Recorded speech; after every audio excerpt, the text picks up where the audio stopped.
qu'il advienne concernera les serviteurs aux remises des médailles. Est-ce que je parle trop fort ou pas?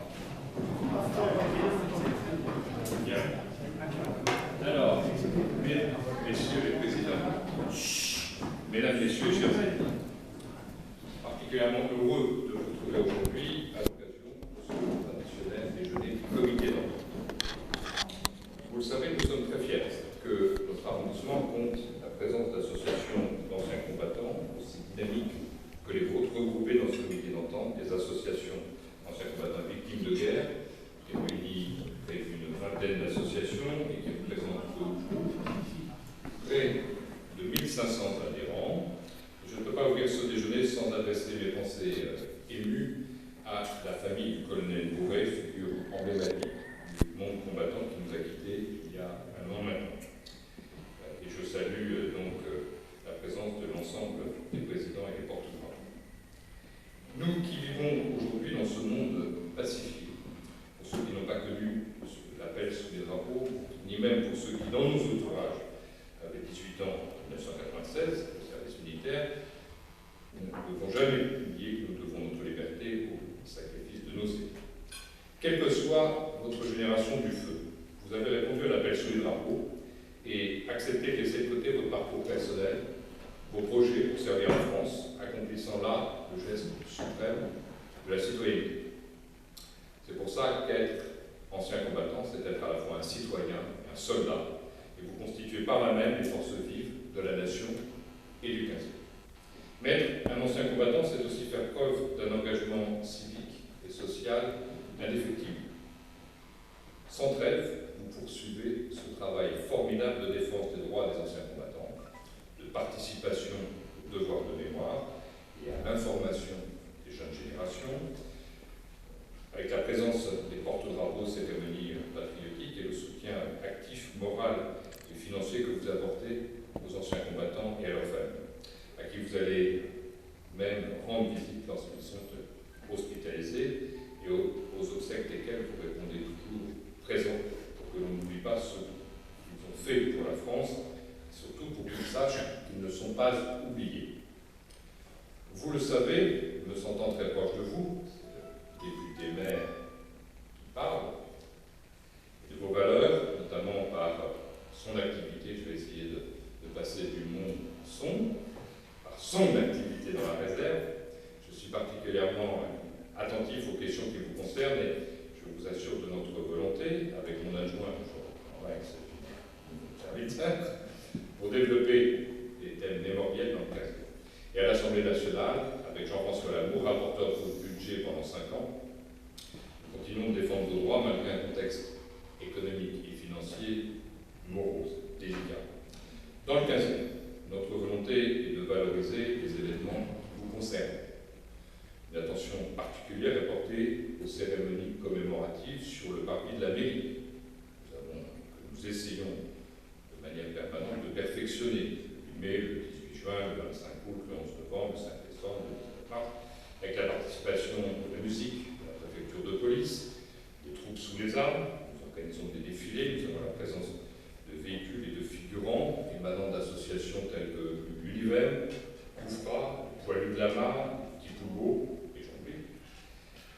Le monument mort du 15e, vous le savez, est en cours de rénovation. Vous avez pu constater le nettoyage des statues, le renforcement de l'éclairage, le changement du muret, de la grille, le remplacement total des végétaux qui est intervenu avant-hier. Pour notre cérémonie du 11 novembre, qui interviendra le mardi 12 novembre à 18h30, le monument mort sera entièrement rénové et vous pourrez découvrir à cette occasion notamment son nouvel éclairage. Je ne vous en dis pas plus. Voilà, son nouvel éclairage. C'est une cérémonie très importante, apartée par rapport au discours, qui sera marquée par la présence pour la première fois de troupes sous les armes de la base aérienne, de l'armée de terre, de la marine et peut-être de la brigade des sapeurs-pompiers. Nous essayons de nous inscrire dans un contexte interarmes qui correspond à la préfiguration de ce qui va se passer un petit peu plus loin du côté du ministère de la Défense à Valence.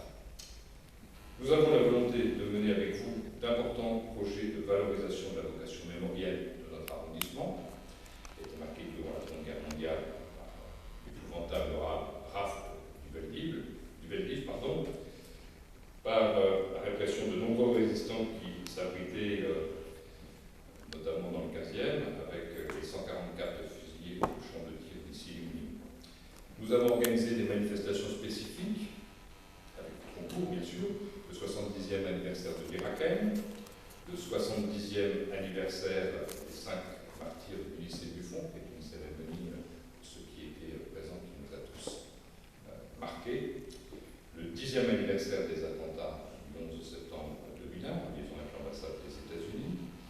Nous participons bien sûr aux assemblées générales des pots de gerbe et au ravivage à l'Arc de Triomphe avec l'ensemble des associations du comité d'entente. Nous participons à des déplacements, Montpellier, Saumur, Ouistreham, et nous organisons diverses expositions en mairie et projections de films. Ce n'est pas exhaustif, mais le convoi 6, le Buchenwald, la libération de Paris, il y a la libération de la Corse, ça c'est à venir, ça se passera en mairie du 15e, du 29 janvier au 14 février. Nous avons eu le plaisir, je m'adresse au président Bourrin et Merseca, d'accueillir leur banquet annuel. Et nous sommes heureux de pouvoir pérenniser ces deux événements, l'un qui est en provenance de Cardinal Hamet et l'autre qui est en provenance de l'UNESCO. Mais nous souhaitons ne pas nous arrêter en si bon chemin. Et ce travail est d'autant plus nécessaire que notre arrondissement est aujourd'hui, avec la présence depuis 70 ans de la base aérienne 117, qui comporte 7000 personnels, bientôt 10 000, voire 11 000 sur l'ensemble, l'occasion de devenir un haut lieu de l'implantation stratégique militaire, qui va s'accroître en 2015 avec les arrivées des états-majors des autres armées à Malar. Et l'année prochaine, et là je mettrai à contribution bien évidemment le comité d'entente, nous célébrerons le 100e anniversaire du déclenchement de la Première Guerre mondiale. Voici donc les mots que souhaite vous adresser le député maire, et vous allez pouvoir, Charlotte, est-ce qu'on commence une entrée? Eh bien, écoutez, je vous propose qu'on commence l'entrée, puis quand le maire arrive, avec le député Jean-François Lamour, nous procéderons aux remises des médailles de la ville de Paris à 11 d'entre vous.